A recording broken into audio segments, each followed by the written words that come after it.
పాత్రికేయ మిత్రులందరికీ హృదయపూర్వక నమస్కారం. ఆంధ్ర రాష్ట్ర ప్రజలందరూ కూడా రాష్ట్ర వ్యాప్తంగా కూటమికి అనుకూలంగా తీర్పునివ్వడం జరిగింది.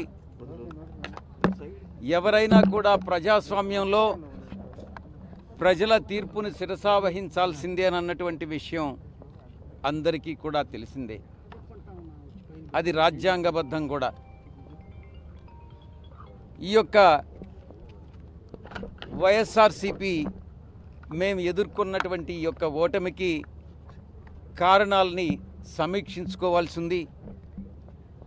ఎక్కడ పొరపాటు జరిగింది, ఆ పొరపాట్లను ఎలా సరిదిద్దుకోవాలి, ప్రజలకు నచ్చనటువంటిది మేము ఏం చేశాం, మేము చేసినటువంటి పనులని ప్రజలు ఎందుకు ఆదరించలేదు అన్నటువంటి విషయాన్ని కూలంకషంగా చర్చించి ప్రతి నియోజకవర్గం నాయకులతోనూ అందరితో కూడా సమీక్ష నిర్వహించి మా అధ్యక్షుల వారు ఆ తదుపరి కార్యాచరణ చేపడతారన్నటువంటి విషయాన్ని మీ అందరికీ కూడా తెలియజేసుకుంటా ఉన్నాను.